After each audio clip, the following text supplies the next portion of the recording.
Hi, everyone. So excited to be back for another episode. I hope you're having a wonderful week. I have been really feeling like I'm coming into my element recording recently. I don't know if it's because the holidays are fast approaching and I love the holidays, as I've spoken about in multiple episodes, or what it is, but I'm leaning into it. And I am so appreciative of everyone that has shared their thoughts on the podcast and also encouragement. I love constructive criticism and I love also people sharing good vibes, and I'm just here for it. So I wanted to take a moment to thank you and thank everyone that's listening. I am so close to my goal of how many downloads I am hoping to have by the end of the year. For me, it's just really inspiring to see how many people are listening, and hopefully I am growing this community. I feel like I've also, reconnected with people recently, and I'm just trying to push myself out of my comfort zone. Also support, other creators and just people in general. It feels good to, feel that support. And I just really want to thank everyone that's listening. And it also feels good that, if you're listening, I'm hoping that you're on the same journey for growth or resonating with what I'm talking about. And hopefully it is adding light into your day. That is a big purpose of mine, is inspiring other people that are dreamers, or maybe feeling like they're in a place where they want to keep growing or just push themselves out of their comfort zone, or just have a chill 45 minutes with me listening to what we're talking about and embracing new perspectives. So I'm here for all of that. But today's episode, I want to talk about, navigating through uncertainty and what can seem sometimes like chaos. A lot of this year has been change. Having moved from New York to California after living in New York for 12 years and really, having my life there, to now being back in California and being near my family, which has been amazing. But, with change sometimes comes challenges, and those aren't necessarily bad. Those can be good. But through that, there's growth, or opportunity, I guess, for growth. And it's a personal choice whether we decide to grow from our obstacles and things that might challenge us, or, let them define us or define how we may live our lives. So that's just been something that I've been thinking about recently. And I have been wanting to talk about it with everyone that's listening. And if I pause, it's because I am drinking water. I have been better about hydrating, trying to avoid also getting sick. Not that I can avoid it completely, but drinking water and staying hydrated and healthy is definitely in my favor to help me avoid being sick. So, this idea of like navigating through chaos and uncertainty has been something that I've been thinking about. And through it, I feel like, what's come to mind for me is just a kindness and grace. And that's having grace, giving grace to myself and also to others, and practicing kindness, which can be so hard when you're in a time when it might be uncertain or stressful. Being kind to others can be really hard, and it can be something that is easily forgotten. And I've definitely been there. I'm not perfect, but it's something that I'm really trying to practice. I can think back to times when I just assumed I knew certain things, or maybe just jumped to conclusions on how someone, what the intent behind someone's words were or actions. And instead of maybe asking them or trying to make sure we were on the same page, I just assumed. And that is something I'm trying to break in terms of habits. And that's just for me personally, because I feel like sometimes, that can lead to friendships like ending, or relationships, or, just disagreements that never get resolved. And I am trying to lead forward with kindness, and communication. And maybe that is clarifying what someone meant when they said what they said, because I maybe got a certain vibe from it. Or just choosing to give the benefit of the doubt, depending on what it is, and trusting that, someone will communicate to me if there is an issue. And just even acknowledging that you never know what people are going through. And sometimes, like, yes, it's easy to react because someone might be, say something a certain way to you, but choosing to be kind, there is strength in that. And for me, I have been hot-headed in the past. I still can be, but sometimes in those moments, that's when I'm like, "Oh, I regret things that I say," and I just want to have less moments where I am regretting what I say, and more just where I know I'm being kind and coming from a really good place. So, food for thought. But, navigating through chaos and uncertainty makes me think about myself, and not in a narcissistic way, but just really like what it takes to stay true to yourself and not let yourself, get lost in that chaos, which can be hard at times. Like, I know that last episode I talked a bit about my narcolepsy, and I've been saying that I'm going to talk a bit more. So it's definitely something I want to talk about in today's episode because I feel like it naturally relates. I got diagnosed with narcolepsy when I was 13. So I was going into high school. And for those of you who don't know a lot about narcolepsy, except for the things you probably see on TV, which are not real, they're very dramatized. So, narcolepsy is an autoimmune disease. There is no cure for it as of today, and hopefully there will be one day, but there is no cure. It's not genetic, it's not hereditary. No one in my family has it. The doctors that I've gone to think that I might have gotten it after I had strep throat, and I did get strep throat, and I was pretty sick when I was in middle school. And I remember because I had to stay home from school, and I really very rarely do I get sick. So yeah, I just, your body attacks the wrong cells, and unfortunately attacked cells in my brain that really run my whole sleep cycle. I mean, the most simplest way to explain it, and how I usually explain it, is it's an autoimmune disease, and my sleep cycle is pretty much messed up. So, normally people, you start to drift off to sleep. You go into your like REM cycle, and that's when you have your dreams, and your mind is really like in that dream, and your body's shut off in a way. You're in this dream state. Well, with narcolepsy, your sleep's disrupted. So instead of sleeping, through the night, when I like fall asleep, I would maybe start to go to sleep and sleep for an hour, and then be up for 2 hours, and then fall asleep for 20 minutes, and then be up for another hour, or fall asleep for 2 hours. So it very disrupted sleep, which you're excessively tired during the day, which is why, the common tropes of narcoleptics just falling asleep at a whim. It's not because we're just tired all the time. It's because have such disrupted sleep at night that we're excessively tired during the day. And there's other symptoms that come with that as well.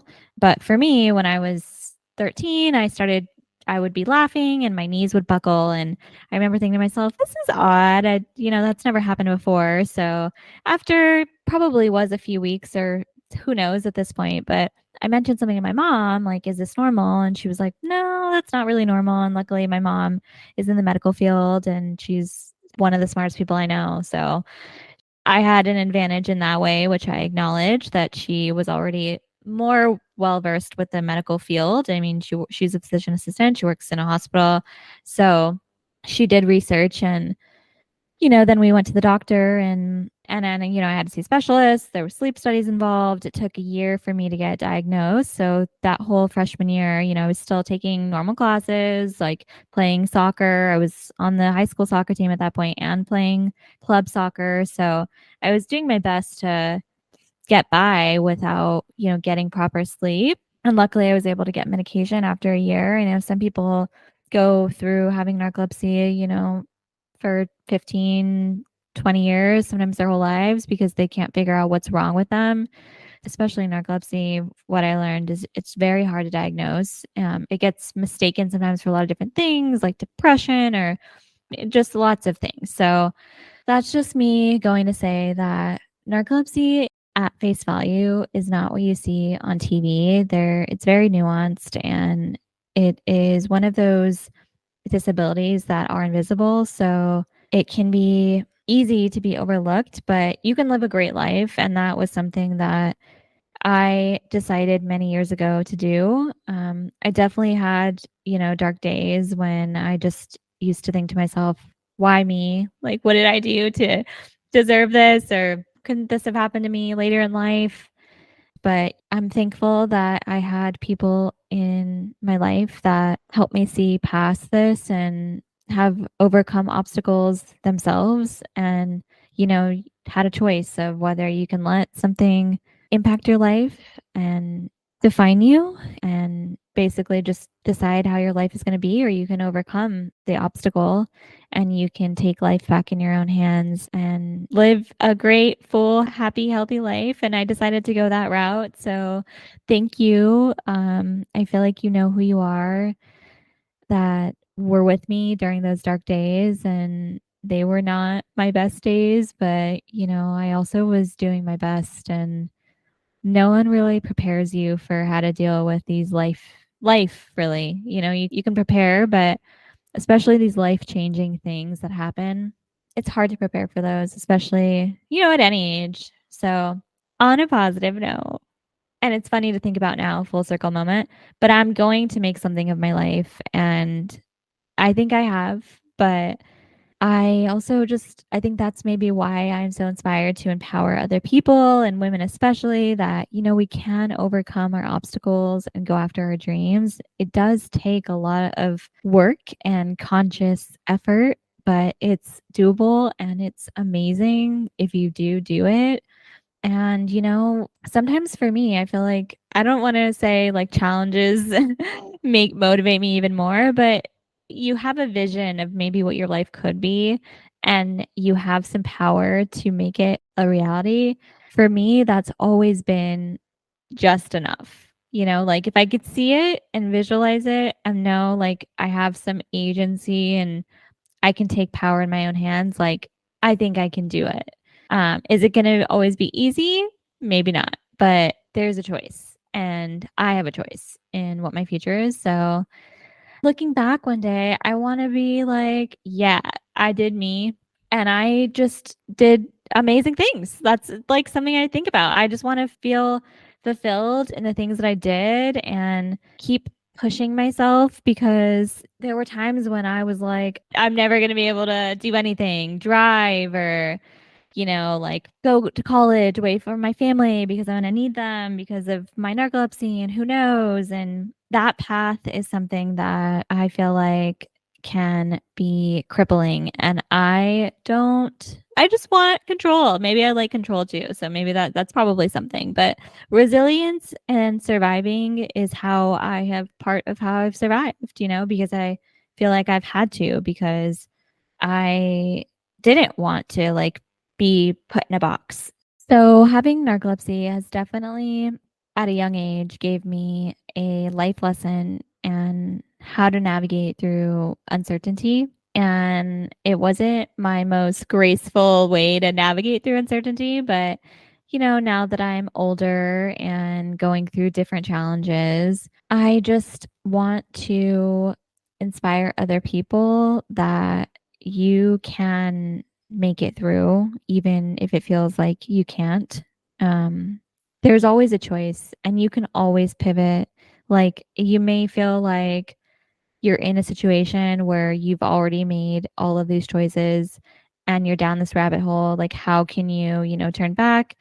What are people going to think of you? I definitely used to think that sometimes with narcolepsy, like, how am I ever going to find someone that can understand and deal with my sleep disorder? Like, that sort of mentality.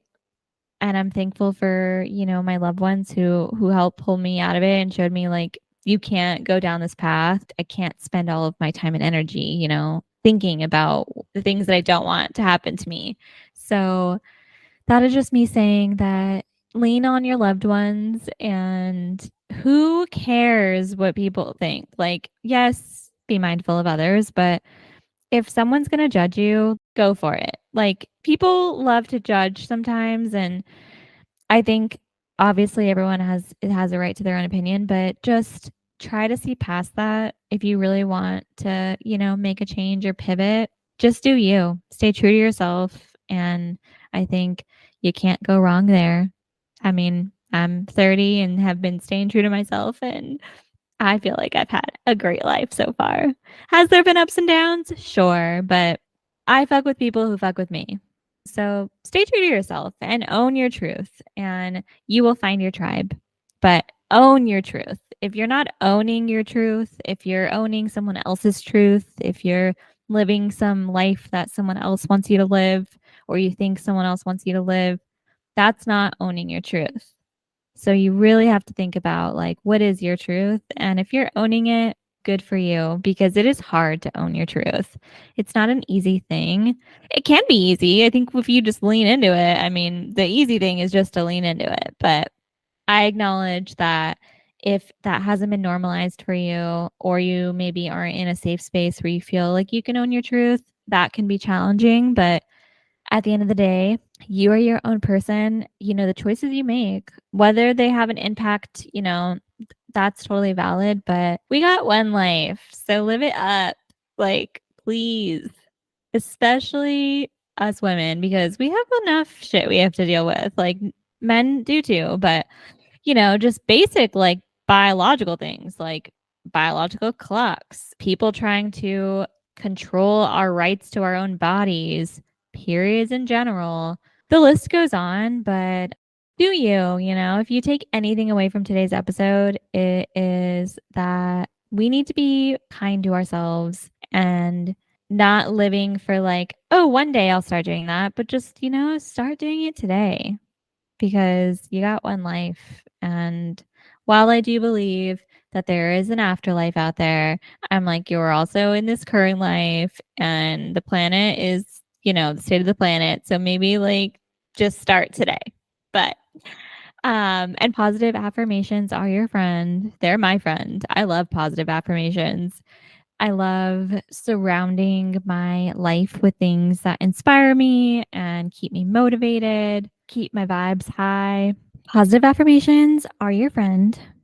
I like to surround myself with things that inspire me. So that may be like even on social media, the things that I kind of content that I consume, or the way that I decorate my apartment. So currently, I just started decorating for Christmas and the holidays. And I know I used to be one of those people sometimes that were like, why do people decorate so early? Like, but like society tells you you're supposed to wait until Thanksgiving. I read this article, and by read, I mean I kind of skimmed and then looked at the pictures, but read the headline. Some articles do, but once you hear the headline, you'll understand hopefully why I didn't feel like I needed to read the rest of it.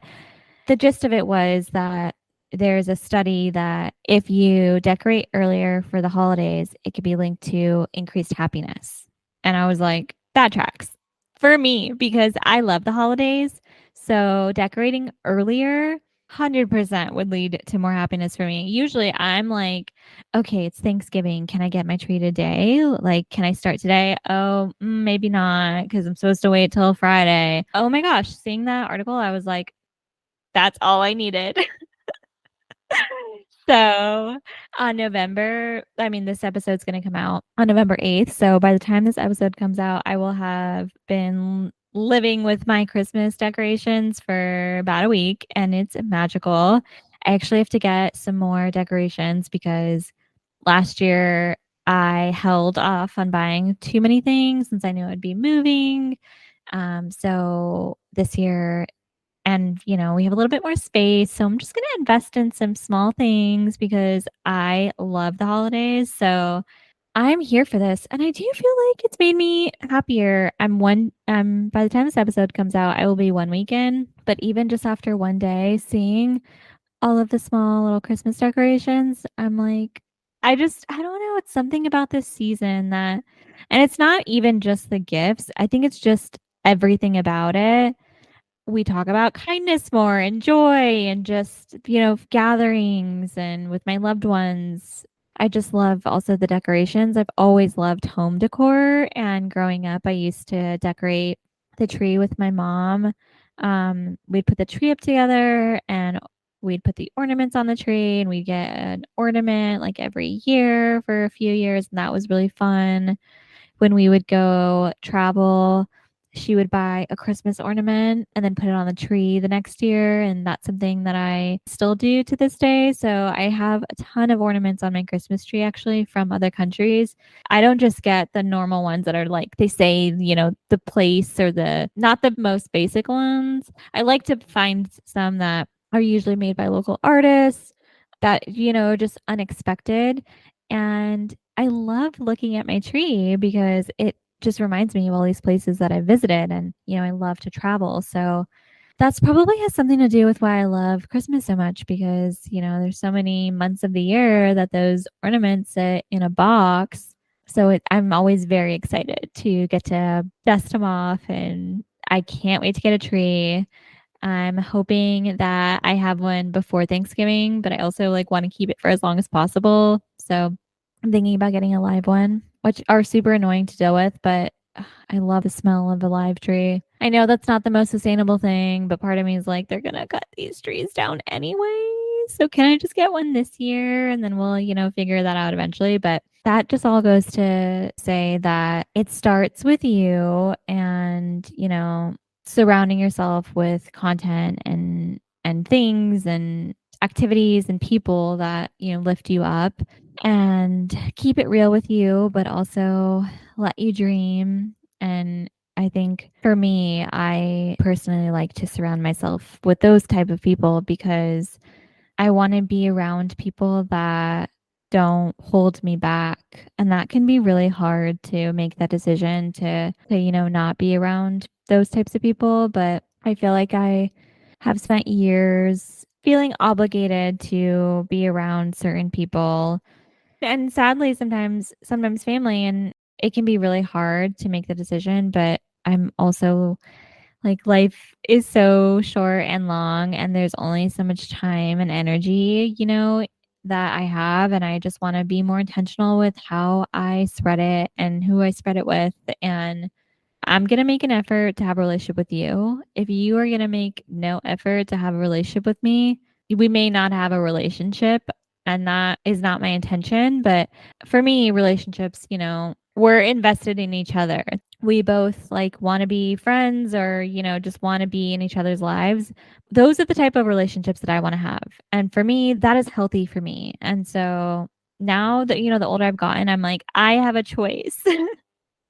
And other people have a choice too. So it's like if you want to make more of an effort, I'm here for it. But if you're going to make no efforts and expect me to make all the efforts, then I'm not here for that. And that sucks sometimes. But, like I can't control other people and I'm not going to get myself super stressed out over something that obviously this other person may not give two shits about, to be honest. It's like harsh, but maybe an unpopular opinion, but it's my opinion. We all have a right to our own opinion. So, and I just want to be around people that are, trying to live their best life and spreading good vibes and like want good for other people and can be kind and considerate and and that maybe that for some people that's naive or selfish, but that's everyone has a right to their own opinion. We all should get to decide how we want to spend our energy and who we want to spend it with, and I'm here for normalizing that because I feel like sometimes just being like a bystander and maybe not like feeling like you have any agency or like a voice or any power is how people like, just become disgruntled maybe or can cause mental health issues. So I'm here for people trying to live their truth more and personal growth because a lot of these learnings have also come from personal growth. And had I not like continued to want to, grow, I think, maybe I wouldn't feel comfortable sharing all of my opinions on a podcast where who knows who's listening to it. Yeah, it's just, I love where I'm at right now in life. Am I at a place where I'm like, this is it for me. Definitely not. I'm still growing and I still have dreams to accomplish, but I love who I am becoming and I love how I'm connecting with people. I actually got a really heartfelt DM on Instagram from someone I met through my family, so a family friend, and she listened to an episode and she sent me like just a really heartfelt message and she really vibed with it and she's someone who has great vibes. So like the fact that her like she like I've always admired how her like just the way she carries herself and just honestly lives her truth and for someone like that to listen to my podcast and resonate with me and even other people in my life that have already I know continue to listen to it, it's just it's it means a lot and it's just like kind of puts me at a loss for words and makes me like a little emotional because I haven't always felt this comfortable being myself. I'm very opinionated if you can't tell. I'm passionate in how I share my opinions, and not everyone vibes with that. And I've run into conflict my whole life with when I share my opinions, and I bring like fully me to scenarios. And I think for a little bit, or maybe a long time, I sometimes filtered myself because I just didn't want to deal with conflict or felt like I was the person that had to change. And then change in ways that I necessarily didn't actually want to change, but just to avoid conflict. I'm done doing that. I'm just done doing that. I feel like I'm actually becoming my best self now that I am leaning into being truly me and I am building really great connections with people that I love, or there's lots of good energy that's coming into my life as a result of me being me and lots of great things. So that's not to say that I don't fall victim sometimes to imposter syndrome because I definitely do.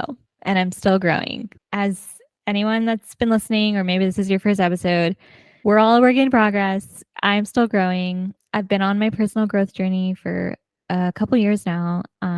But I'm still growing and I am fully embracing the fact that as I face new challenges, I'm going to continue to keep growing, but I am loving this personal growth and I am moving towards living my ideal life. And I'm actively also living my ideal life. So I am leaning in to this personal growth. And that means saying goodbye to imposter syndrome.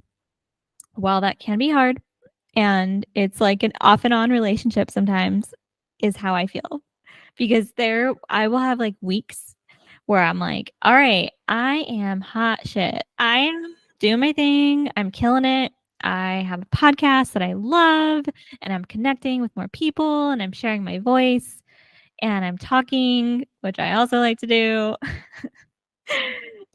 I'm thriving.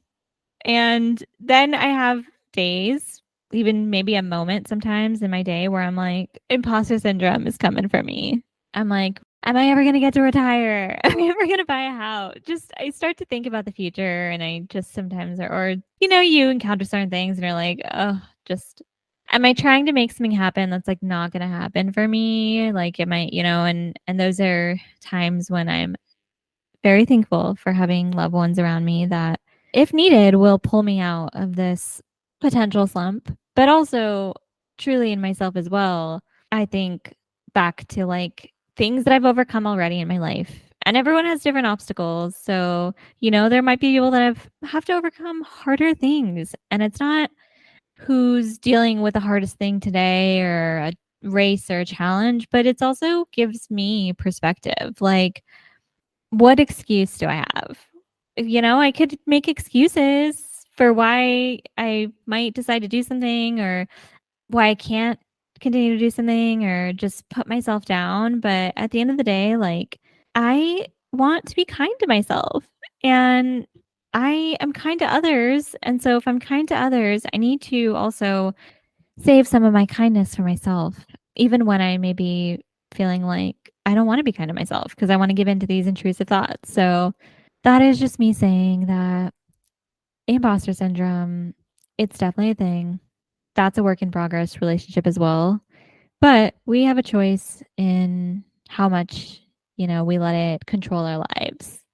And all you can start is baby steps of deciding that you want to be more kind to yourself and you want to bring to life that thing that you might want to do or pivot or just go after that thing that you might want or feel happy with yourself, and I'm not saying lie to yourself, but part of it is just self reflecting and being open to new perspectives. So, if you don't have the answer, like I don't have all the answers. If I don't have the answer, then I search for the answer. I look, I go to Google.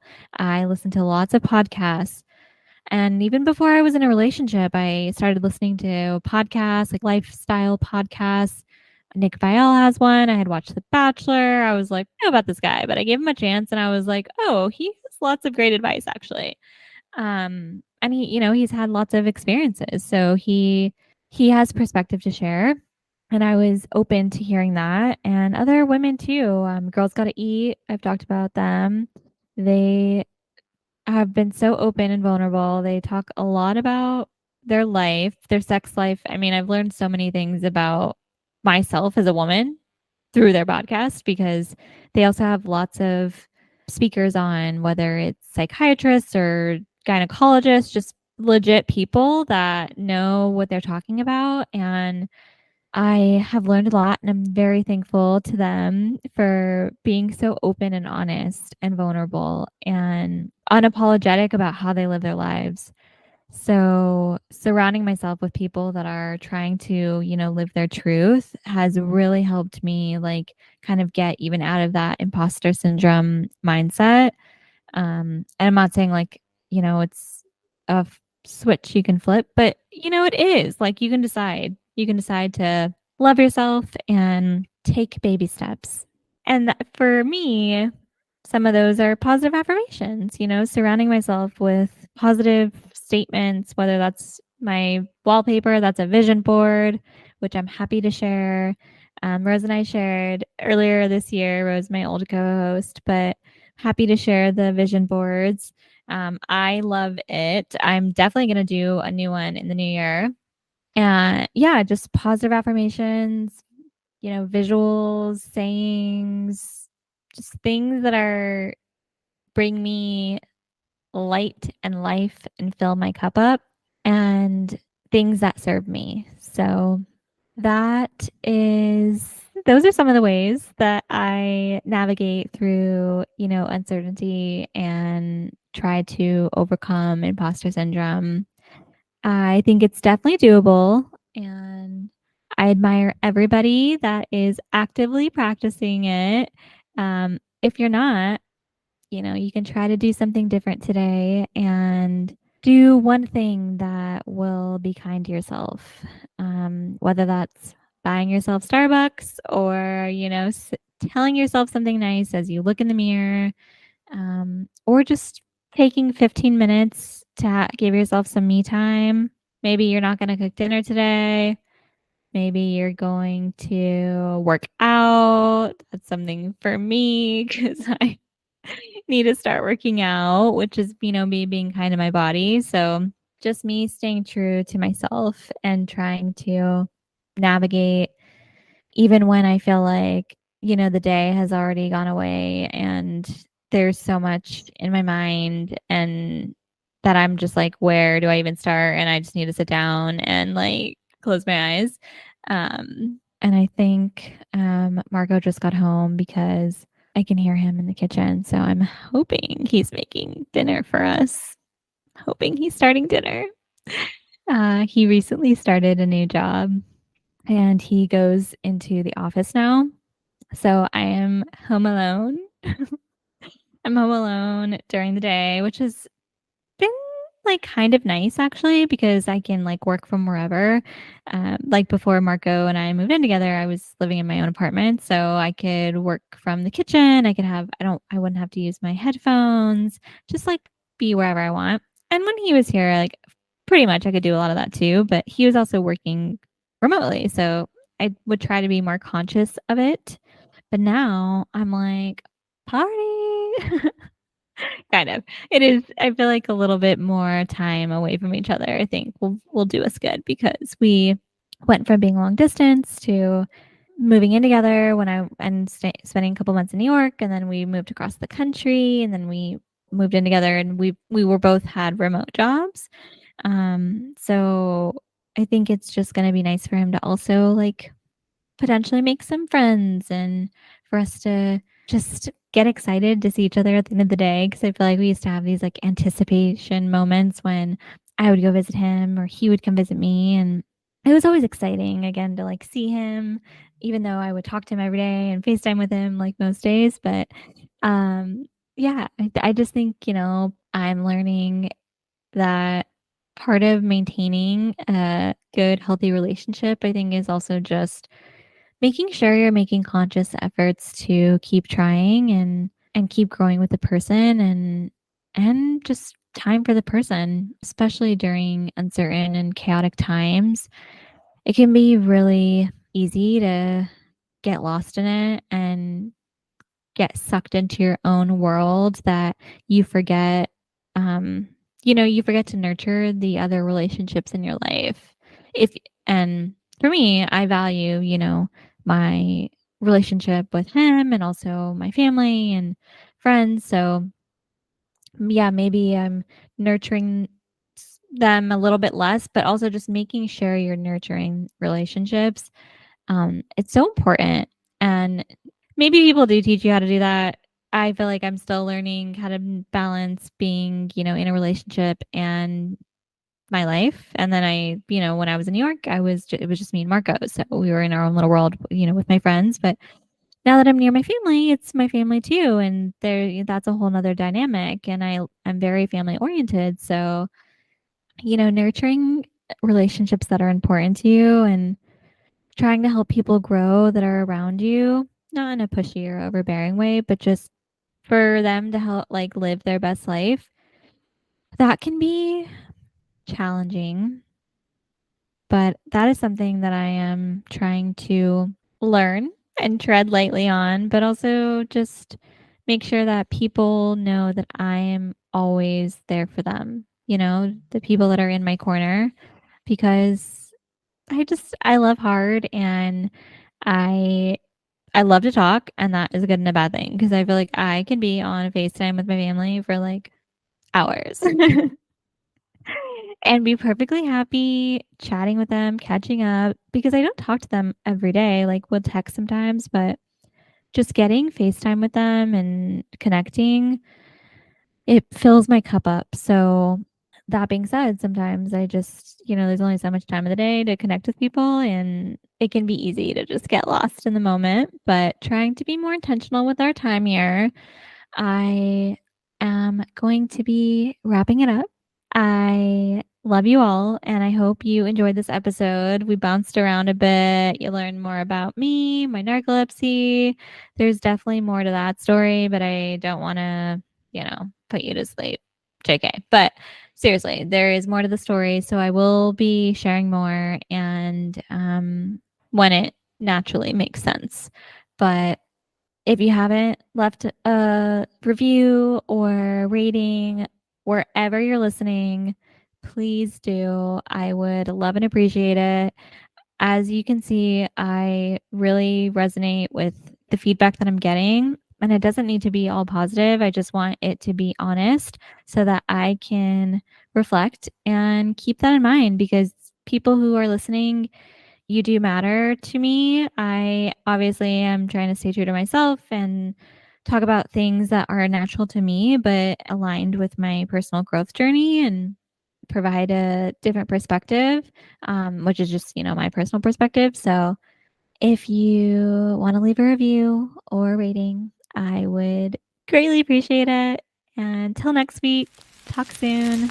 Bye.